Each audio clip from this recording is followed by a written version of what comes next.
The CA66 is a keyboard designed by Yock and run through Playkeyboards.tw, who is run by Barry. You might wonder, Huey, why are you releasing a review for a group buy that has already ended? That's because the CA66 means something to me. This is a keyboard I'm excited about. Not because it's perfect and not because of some sort of je ne sais quoi about it, but it's a mix of factors that can let people love it or hate it. This will probably be a long-winded review because I have a lot to say, but I hope you're willing to stay for this ride, and I hope you enjoy.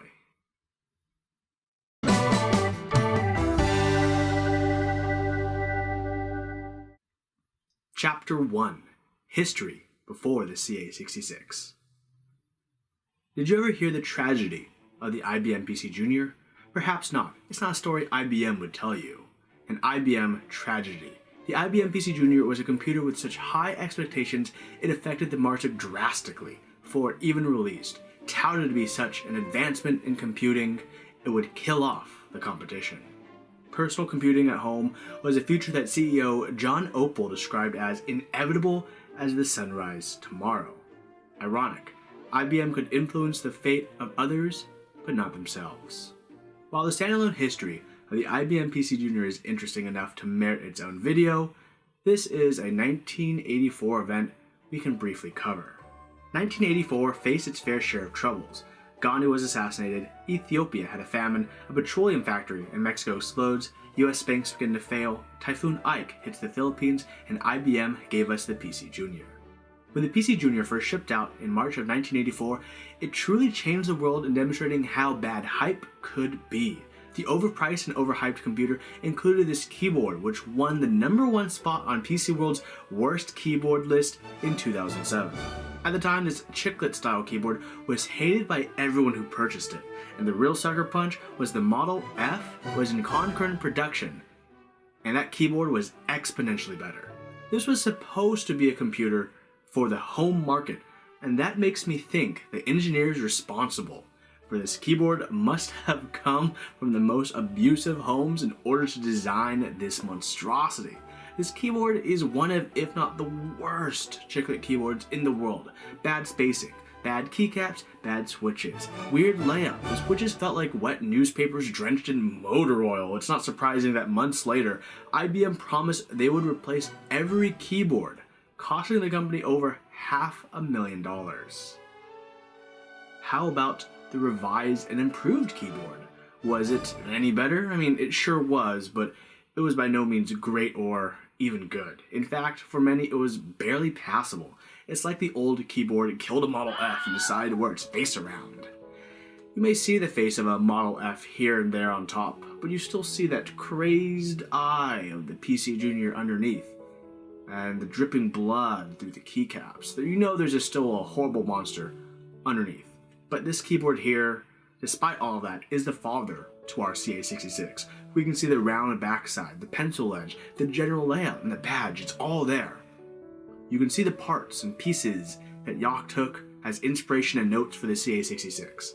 The picture is slowly coming together, and it has a similar feel to the CA66.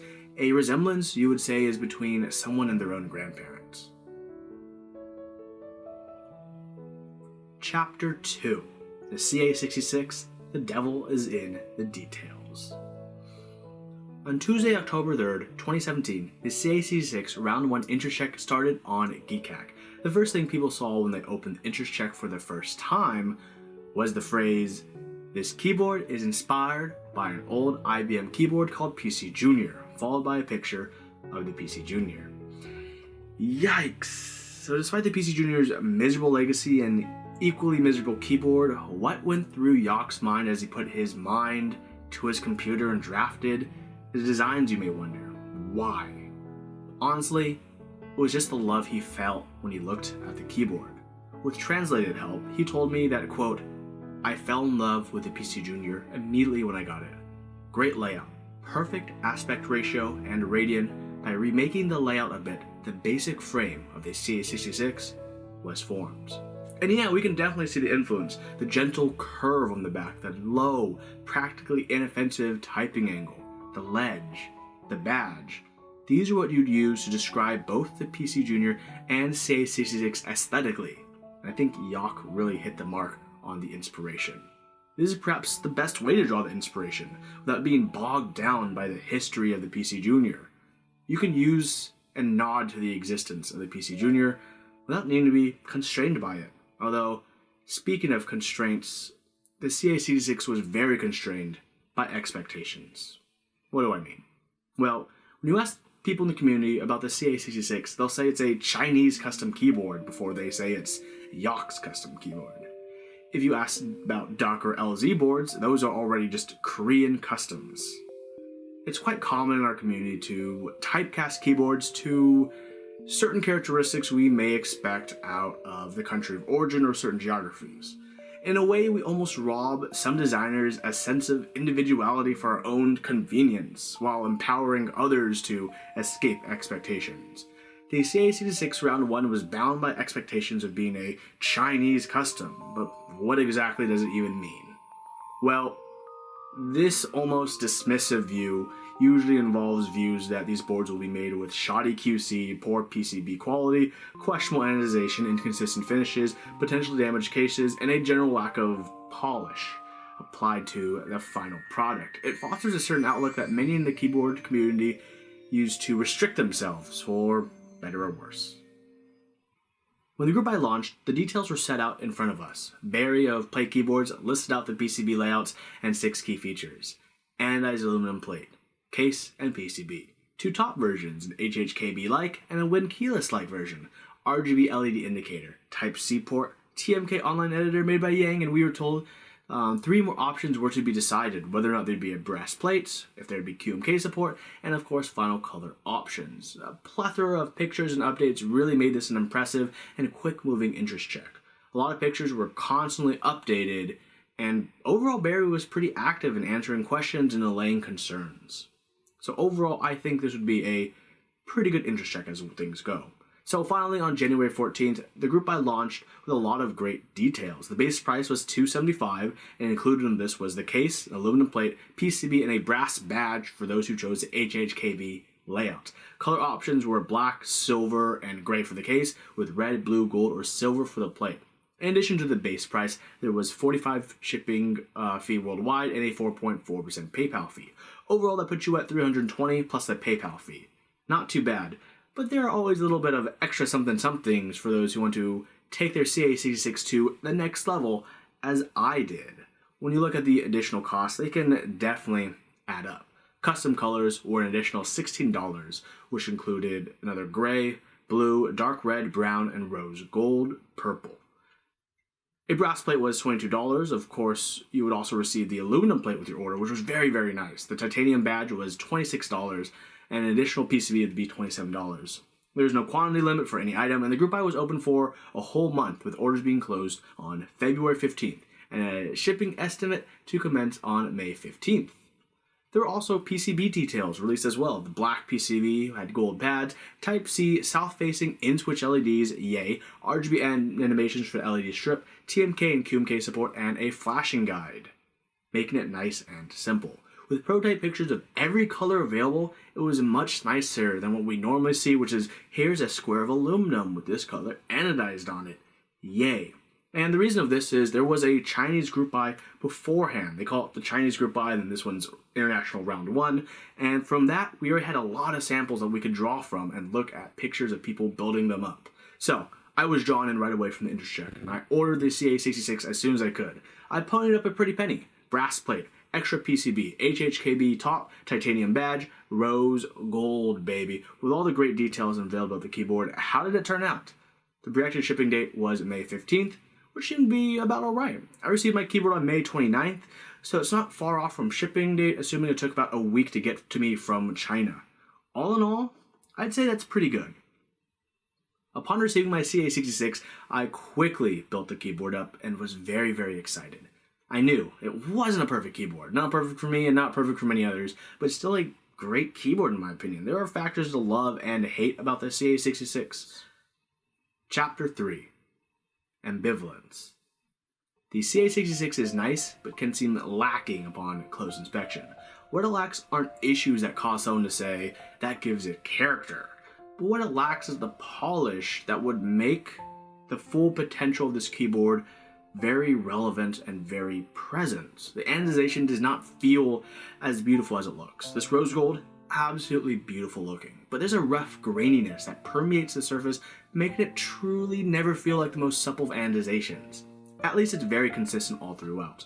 Although I do have one issue with the consistency, and that's going to be the bottom plate of the keyboard. The bottom plate attached to the top, nice two-piece construction, but look here, it's like a different rose gold for my top piece. What? Fortunately, due to the construction of the case, it's never visible unless I straight up turn the keyboard upside down.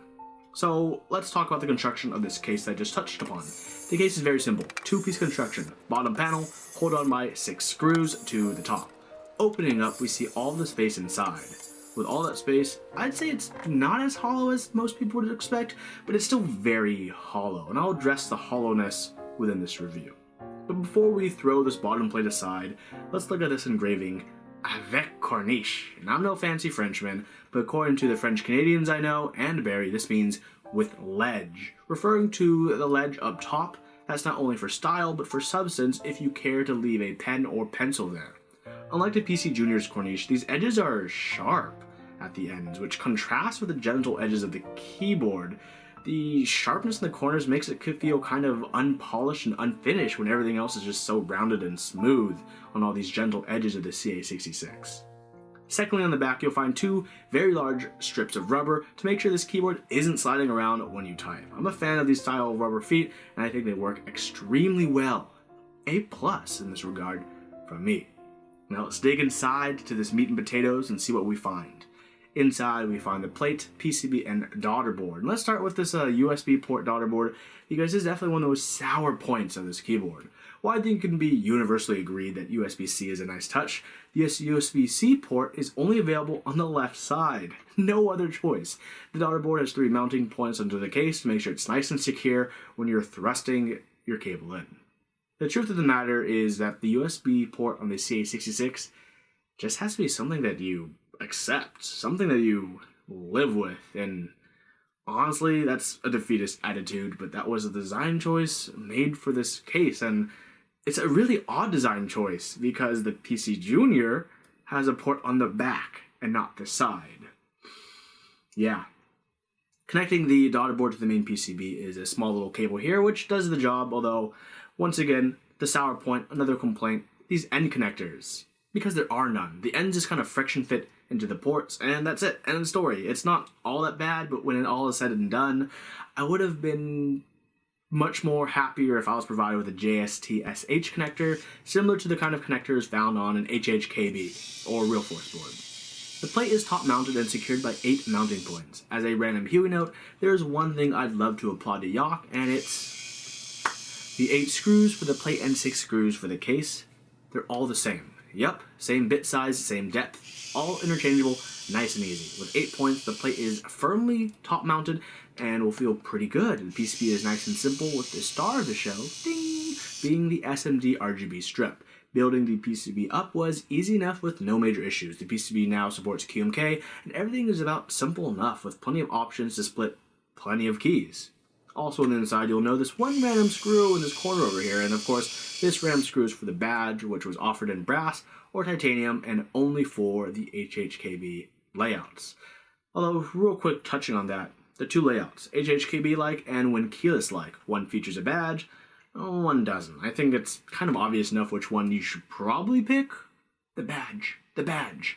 The when keyless one looks really nice, to be perfectly honest, but I think it's more of an afterthought because it doesn't follow the design inspiration of the PC Junior as much as the HHKB version. Let's go over the one design touch, at least one of the design touches, that will make or break this keyboard for many people. It's a design choice I have fallen in love with for this keyboard. And of course I'm talking about the RGBs, the Rugga Buzz, that LED strip on the top which will act as the physical separator between the navigation keys, but with some flair and style. I asked Yock why separate the 4 keys on the right side. With most 65% these days, they're grouped with the main typing section. Yock told me that he wanted the 60% layout to stay mostly the same so you don't have to spend too much time getting used to it, which is something that you still have to do, which I'll touch on later, but those 3 usually end up for common features for those 4 keys for Yock. He says he uses delete, F5, page up, and page down. That's about it. And at the light bar, Yock told me that, quote, the beautiful light bar was a thing for the extra space that I had a great mind to do. It's technical, harmonious, and thanks to the effort of the engineer, it has some practical functions such as a lock indicator or layer indicator. And for the Bluetooth PCB in the future, it can represent charging and the battery level. And it's one of the true parts that you gotta love it or you gotta hate it. Sure, you can leave it off and have the white acrylic strip there, but it's just a part of the love in this keyboard. Keep it groovy with that RGB flow to match your key sets, and you can have it your way. I love the look of the segregated arrow and nav keys, and to be honest, with all the available real estate on the keyboard, I think it's a perfect fit. It provides a nice spatial cue for your fingers when moving them across to use different kind of things. This degree of separation between the typing and the navigation is well appreciated. The layout, of course, is inspired, but in different forms to the PC Junior, and I think in mostly good ways. The blocked corner, we have the badge, we got the bottom row, which is spaced a bit differently to accommodate the Windows key now. And of course, let's look at this bottom row real quick. We have my MXHHKB version as a 1U, 1.25, 6.25, 1.25, and then 1 again before the segregated arrows come into play. And I think this is where I talked about earlier, an unspoken qualm I have about the layout is the placement of the Windows and Alt key on the left side. I know what Yock was going for, and mirroring the PC Junior, the Alt and Window key makes sense since the Alt key mirrors where it was and this Windows key is simply added next to it. This creates a really cool symmetry with the Z key and the 1U Windows key lining up perfectly in that right angle. With the Alt key and Windows key not going where they normally go, it takes a little bit of getting used to for your muscle memory if you Alt tab a lot like I do. Aesthetically, it's on point though, but it could mess with your muscle memory. With all these factors, there can be definitely varied highs and lows on the CA66. I love my CA66, the way it is. Like I mentioned earlier, yeah, there's a lot of small annoyances. They don't think they add a bad character, but I think they are quirks of this keyboard that I live with. And because I live with them, I accept them. And because I accept them, I eventually come to love them. Chapter 4. This is my CA66. There are many like it, but this one is mine. This keyboard types like no others that I have, and I don't mean this just by the fact that I don't have any other click bar keyboards built up. There's a certain fun, elated feeling of typing that almost always puts a smile on my face when I'm using this keyboard. Mounted on the brass plate are boxed jade switches, which feel absolutely wonderful. The layout does take some getting used to with the bottom row moved over. Often, like I mentioned earlier, when I switch to this keyboard, I'll be hitting Windows tab instead of Alt tab, and that'll take me about 20 minutes to adjust to my mental memory, but once you get used to it, it's not that bad, but it's still something that'll throw you off if you switch keyboards quite often, like me. In terms of space, I've liked the segregated keys like I mentioned in the past. I like the arrow keys blocked off, and I like the 4 nav keys blocked off. It's its own way of using blockers without using a full blocker. I really like how it was implemented on this keyboard. But let's get to what a lot of people are going to complain about. The hollow insides and the sound. So let's take a listen.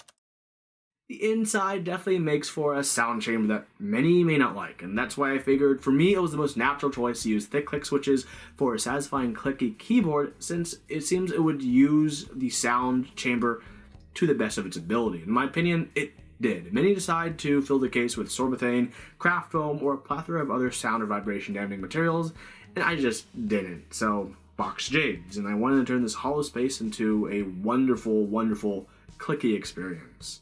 And I wanted to enhance the click to levels it had never reached before. And I could only do that thanks to the CA66.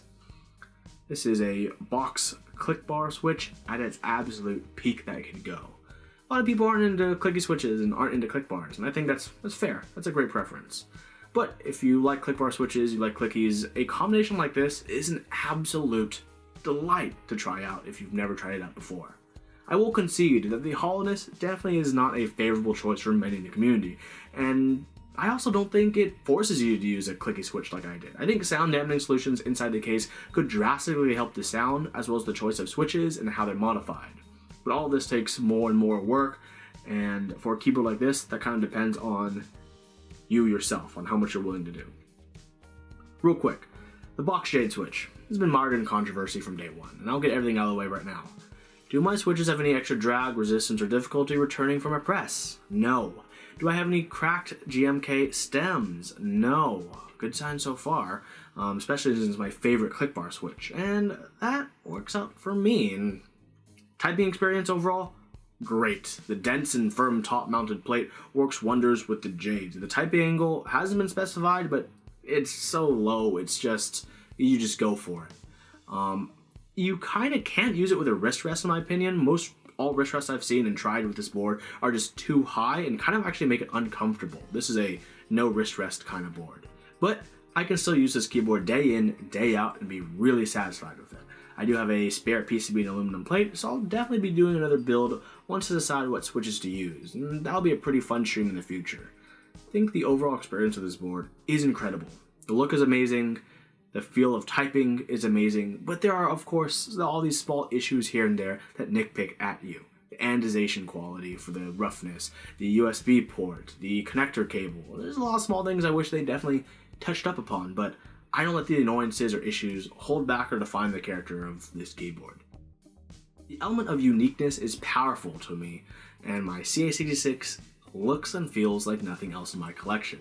This exquisite rose gold case paired with a brass plate, titanium badge, and GMK KA2017 is absolutely splendid, and it does seem to be all that glitters is gold. Rose gold. Thank you for watching, and I hope you enjoyed this kind of long and quick spoken review. Please feel free to like, subscribe. If you want to support, check out my Patreon, and if you have any feedback, feel free to leave it in the comments below. I read through every single comment, so anything you want me to review, anything you want me to check out, let me know in the comments below. Thank you so much for watching. Hope you all have a wonderful day.